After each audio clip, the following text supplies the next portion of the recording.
She stood up at her sister's wedding, pulled out her phone, and showed the entire room, including the groom, proof that his brand new wife had been lying to him for years. The groom's face crumbled in real time, and the whole room went dead silent. And I promise you, this story gets so much worse. Okay, so two sisters, same industry, same family, very different reputations. The younger one, our girl, went freelance. Creative, scrappy, built her whole career on her own work. The older sister landed a cushy agency job, got the stable paycheck, became the family favorite. And for a while, they were fine. Two sisters, two separate lanes, no drama. But here's the thing about lanes: some people just can't stay in theirs. The younger sister had been pouring herself into this passion project, a series of illustrated wedding invitations. Gorgeous work, personal work. She posted it to her portfolio and moved on with her life. She had absolutely no idea what her sister was about to do with it. So, the older sister goes into this high stakes review at her agency. She's nervous, she's under pressure, and instead of presenting her own work, she presents her little sister's portfolio pieces and passes them off as her own personal project. She got a promotion off of it. And the younger sister didn't even know. Not until a colleague of the older sister reached out wanting to commission more work in her coworker's style. That's how she found out. From a stranger who recognized her own work credited to someone else. I'm sorry, what? So she confronts her sister. And you know what happened? Tears. Oh, so many tears. Apologies. Explanations about panic and pressure and how it all just snowballed unexpectedly. Promises it would never happen again. Begging her not to tell their parents.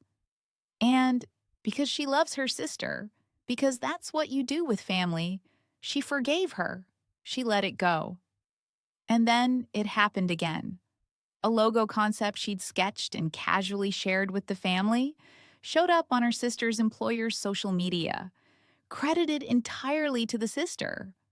A hand-lettered piece she'd made just for fun, embedded in a client's branding campaign. Her sister's name on it, not hers.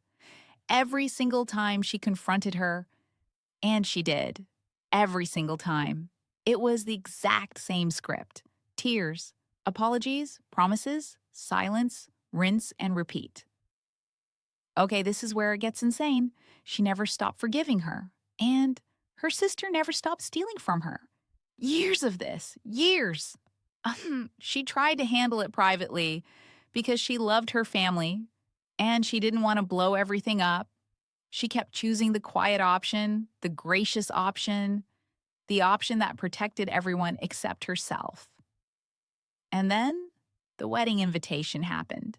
The older sister got engaged, big event, exciting family moment, and the younger sister, our girl, designed the entire invitation suite for the engagement party, every single element. She poured herself into it because that's what you do when your sister is getting married.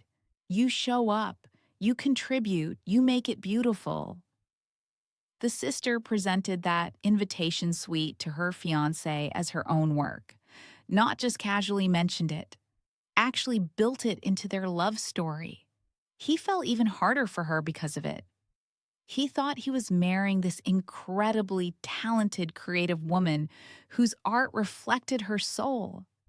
And that art was her sister's. So now the wedding rolls around, and our girl is standing in it as a bridesmaid, dressed up, holding flowers, smiling for photos, doing everything a loving sister is supposed to do. She had written a speech, a warm, heartfelt, carefully crafted speech. She had worked hard on that speech. Wait! It gets worse. The groom stands up to give his toast, and he is glowing. He is so obviously, genuinely, completely in love. And he starts talking about how talented his new wife is, how creative, how the world doesn't fully appreciate her gift yet. And then he specifically brings up the engagement party invitation suite she designed. He looks at her like she hung the moon. And our girl is standing there in her bridesmaid dress, listening to a man pour his heart out over her work. Something inside her just broke open. Her turn comes to give the speech. She stands up. She has the sweet, warm remarks right there, ready to go. She could have just said them. She almost did. She didn't. She heard her own voice start differently. She told the room she was so proud of her sister. She said she wanted everyone to hear the full story behind that invitation suite, the one the groom had just mentioned. She pulled out her phone. She had the original design files, time-stamped, with metadata, proof that couldn't be argued with, disputed, or cried away. Her voice was shaking. Her words were steady. She explained calmly, she thinks calmly, that she had designed that suite, every element of it, and that it was not the only piece of her work her sister had claimed as her own over the years. The room went completely silent. Her mother started crying. Her sister turned a color that doesn't have a name. The groom's face moved through confusion. And then something heavier, something that was genuinely painful to watch. She finished by saying she sincerely wished them both happiness, and she sat down. The fallout was exactly as brutal as you'd expect, maybe worse. Her mother told her she had humiliated her sister on the most important day of her life and that she should have handled it privately. She had handled it privately. Multiple times, over multiple years. No one wanted to hear that part. Her father stopped speaking to her entirely. The sister sent her this long, furious message calling her vindictive and unstable. Friends split right down the middle, half saying she had every right, half saying the wedding was the wrong place regardless of what the sister had done. And the karma? Oh, the groom reached out to her separately. He thanked her for telling him the truth. He was devastated. She could tell. But he thanked her. And now she's sitting with something that's been keeping her up at night. And it's not whether her sister stole from her, because she knows that's true. And she has years of receipts. The thing haunting her is the question of why that moment. Whether some part of her had always known that a room full of people at a wedding was the one audience her sister could never manage, never dismiss, never make cry, and then apologize her way out of. Whether the whole point had been the public nature of it, even if she hadn't fully admitted that to herself until the words were already out of her mouth.